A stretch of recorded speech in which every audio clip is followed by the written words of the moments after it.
Assalamualaikum warahmatullahi wabarakatuh. Selamat pagi, salam sejahtera bagi kita semua dimanapun sahabat SPM berada. Kembali lagi nih bersama gua Fajar Sidik di acara yang paling kece tentunya di Seni Pasar Modal Channel edisi 3 November 2021. Pada edisi ini kita akan ngebahas mengenai pergerakan IHSG pada perdagangan kemarin tanggal 2 November 2021 serta kira-kira nih emiten apa yang menarik untuk ditradingkan harian pada perdagangan hari ini tanggal 3 November 2021. Sebelum itu, bagi lu yang tertarik dengan konten ini, silakan jangan lupa untuk like, share, dan subscribe di bawah ini ya. Oke, tanpa berlama-lama lagi, yuk check it out.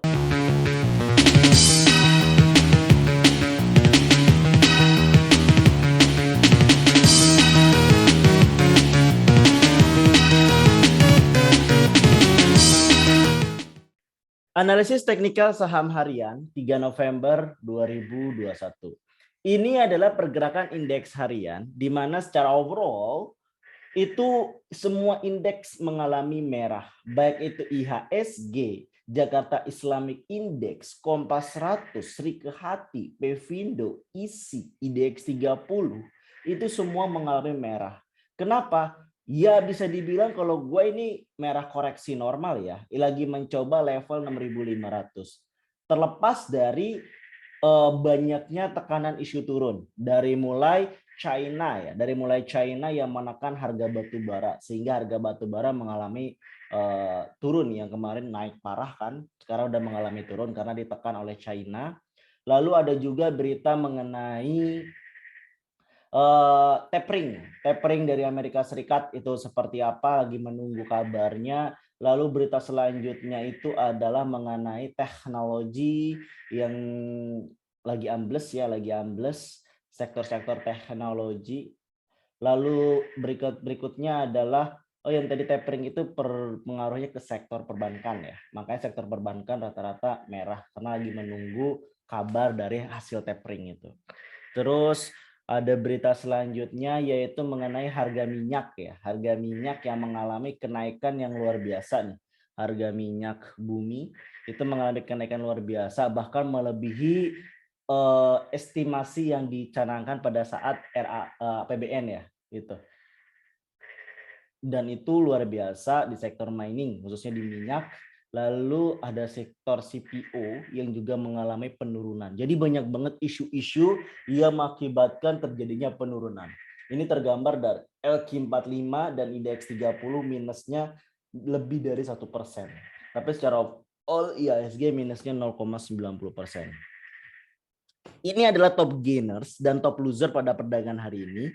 Top gainers ada WAPO, ATAP, BAPA, SLIS, ROK, dan INCF. Sedangkan top loser ada GGRP, AIMS, FMII, VRNA, INPP, dan BLTZ. Dan ini adalah pergerakan ISG kemarin yang udah gue bilang karena volumenya sepi ya, dia akan membentuk gap ataupun tidak. Tapi yang jelas akan cenderung datar tapi koreksi. Dan itu benar terjadi, dia mencoba sebenarnya membentuk gap di sini ya, tapi tidak bertahan lama kemudian ambles. Datar, ambles. Datar, ambles. Apakah sekarang berada di level psikologisnya di sini? Apakah akan melanjutkan penurunan? Gua yakin sampai hari Jumat nanti karena masih menunggu ya, apalagi di hari Kamis itu baru diumumkan suku bunga acuan ya, suku bunga acuan dari Fed. Nah, itu akan menjadi patokan. Mungkin hari Kamis ada angin segar, tapi untuk hari ini masih datar tapi koreksi. But bisa dilihat pada akhir sesi kemarin mengalami hijau royo, artinya di sini pada awal sesi nanti kemungkinan membentuk gap dulu, membentuk gap naik itu cukup tinggi. Sebelum akhirnya memang turun, mungkin jam 10 jam 11 mulai mengalami penurunan gitu. Walaupun gitu kita harus memanfaatkan aksi beli asing dan jual asing. Untuk beli ada Zing, SCMA, NATO, KLBF, dan BBRI. Untuk jual ada Behit, Buka, Telkom, Care, dan BBCA. Dan ini adalah pom-pom news pada perdagangan hari ini. Yaitu apa itu Pom-Pom News? Pom-Pom News adalah berita yang dikeluarkan setelah bursa mengalami tutup. Ada beberapa. Yang pertama, berita dari neraca.co.id. Saratoga Investama raup cuan 14,1 triliun rupiah. Hingga September 2021, PT Saratoga Investama Sedaya (SRTG) membukukan laba bersih yang dapat didistribusikan kepada pemilik entitas induk sebesar 14,1 triliun. Pencapaian tersebut meningkat lebih dari 10 kali lipat dibandingkan performa 9 bulan pertama di 2020. Suatu kabar baik sebenarnya untuk Saratoga, dan ini bisa dimanfaatkan. Ini sentimen positif yang bisa dimanfaatkan untuk meraih cuan pada perdagangan hari ini. Next. Bursa Asia ditutup berjatuhan lagi, tapi Kospi malah melesat. Berita dari CNBC Indonesia. Mayoritas bursa Asia ditutup terkoreksi pada perdagangan Selasa 2 November 2021. Karena investor semakin khawatir dengan potensi stagflasi di China. Harga indeks Straits Times Singapura dan Kospi Korea Selatan yang ditutup menguat pada perdagangan hari ini. Ini menjadi kabar, artinya sebenarnya ada potensi naik dan turun. Jadi makanya kenapa gue bilang itu adalah koreksi cenderung turun, karena bursa-bursa dunia pun mengalami koreksi gitu. Lanjut. Berita dari CNBC Indonesia. Timah masih tak berdaya, harapan dari COVID dari China. Harga timah masih tertekan karena permintaan berpotensi turun akibat kebijakan karantina wilayah lockdown oleh pemerintah Cina di beberapa wilayah. Pada Selasa, 2 Oktober 2021 pukul 15.12 WIB, harga timah dunia tercatat 36.815 US dollar per ton, turun 0,42% dibanding harga penutupan kemarin. Suatu kabar buruk ya untuk sektor-sektor timah, salah satunya seperti Tins, Antam, dan sebagainya macamnya, yang beberapa waktu lalu itu hijau royo akibat berita positif. Itulah kenapa buy on news, sell on rumor. Baliknya, buy on rumor, sell on news. Itu prinsip yang harus sebenarnya digunakan. Gitu. Lanjut. Berita kembali dari CNBC Indonesia. Sebulan ada 2 juta investor baru di pasar modal. Cari cuan. Dari seluruh kegiatan yang dilaksanakan, tercatat menghasilkan pembukaan rekening baru dari industri perbankan sebesar 2.8165 dan penyaluran kredit atau pembiayaan kepada 168.370 debitur. Selain itu, terdapat 93.683 pembukaan polis asuransi, 330.000 rekening efek baru, 633.142 debitur perusahaan pembiayaan, 15.168 rekening sektor pegadaian, dan 58.452 akun di sektor vintage. Ini suatu kabar positif, khususnya angin segar buat pasar modal Indonesia ya, apalagi di saham. Dengan bertambahnya investor baru ya di pasar modal kita, itu akan menambah yang namanya pertukaran trading akan makin ramai. Dengan pertukaran trading yang makin ramai, maka geliat pasar untuk masuk dan jual, beli dan jual menjadi lebih tinggi lagi dan menaikkan kembali. Yang dimana sebelumnya bahwa rata-rata uang masuk ke pasar modal itu masih di kisaran 10 sampai 13 triliun ya, dari 8 triliun per harinya. Di mana normalnya itu berada di angka 22 sampai 23 triliun. Semoga dengan menambahnya jumlah investor ini bisa menaikkan kembali gairah sehingga kita bisa balik per harinya itu transaksi bisa menembus 23 triliun. Amin. Kita doakan sama-sama. Dan ini adalah review emiten pada perdagangan kemarin pada tanggal 2 November 2021. Yaitu ada ATAP, BIKA, BKSL, dan BSDE. Secara overall semua adalah outstanding.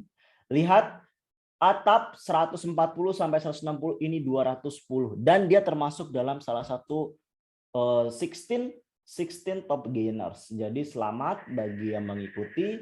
ATAP 320 sesuai dengan target 310. 65 sampai 66 sesuai target 70. Jual di 1140 sampai 160 di bawah target tapi berada di range ini. 1095 sampai 1140. Jadi selamat. Jadi secara keseluruhan sesuai dengan target plan, tinggal ditentukan aja apakah profil resikonya low, high, atau risk. Kalau profil resikonya middle, high, mengikuti agenda jual di sini. Tapi kalau misalkan profil resiko low, di sini kan ada selisih gap nih antara beli dan jual. Ini ada selisih gap nih, beli antara beli dan jual. Ini ada selisih gap. Ini ada selisih gap. Selisih gap itulah yang digunakan untuk profil resiko low, sekali lagi ya. Oke. Dan ini adalah perdagangan untuk trading hari ini. Di sini gue pakai dua indikator, yaitu standard deviation dan Williams fractals. Standard deviation untuk melihat tingkat volatility, ya. Di sini bisa kita lihat bagaimana cara bacanya untuk standard deviation. Saat standard deviation itu berada di titik rendah, maka dia akan cenderung datar. Lihat, datar. Dengan dia berada cenderung rendah. Tapi saat volatilnya tinggi, maka dia akan mengalami kenaikan. Saat volatilnya tinggi, dia mengalami kenaikan. Itu standard deviation. Artinya volatilnya. Dengan volatilnya tinggi, artinya potensi untuk turunnya juga tinggi gitu. Potensi untuk naiknya lebih tinggi.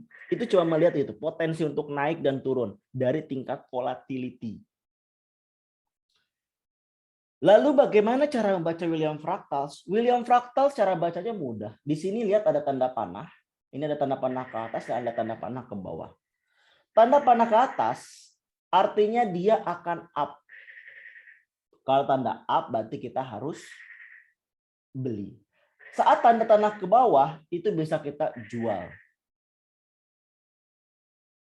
Ya, saat panah ke bawah itu bisa kita jual. Gitu. Itu bisa menggunakan strategi seperti itu, atau ini sekali lagi atau dibalik, yaitu beli pada saat Williams fractalsnya di bawah, panahnya ke bawah, dan jual pada saat panahnya di atas. Itu adalah strategi yang ada dua strategi yang berbeda, tapi itu sah-sah aja, tergantung kenyamanan. Termasuk yang ini turun, ini ada potensi untuk turun ya, karena dia ada sideways, jadi dia akan koreksi dulu sebelum nanti naik ke atas. Gitu. Menunggu standar deviation ini naik. Begitu ya. Itulah Remington Rock, beli di 845 sampai 865, cut loss 800, jual di 870 sampai 895, kemungkinan naik 61,29%. Yang kedua adalah atap. Kedua atap yaitu panah naik, volatilnya rendah. Jadi dia akan sideways dulu sebentar. Jadi beli bisa di 185 sampai 195, cut loss di 155, jual di 200 sampai 220, kemungkinan naik 66,67%. WAPO beli di 104 sampai 108, cut loss di 96, jual di 110 sampai 116, kemungkinan naik 57,80%. Dan terakhir adalah Saratoga. Di Saratoga ini menarik, bisa dilihat di Saratoga nih. Di Saratoga bentuk panah naik dan turunnya itu pada satu candle. Itu menandakan pasar lagi menentukan posisi. Tapi di sini ada pola kontinuitas yang terbentuk ya, di mana setelah mengalami penurunan. Jadi akan turun dulu sebelum naik ke atas. Karena kenapa? Karena ada berita dari Pom-Pom News tadi mengenai cuan yang didapatkan sebesar 14,1 triliun tadi gitu. Jadi di sini bisa lu manfaatkan, beli di 2000 sampai 2040, cut loss di 1950, jual di 2060 sampai 2080, kemungkinan naik 45,28%.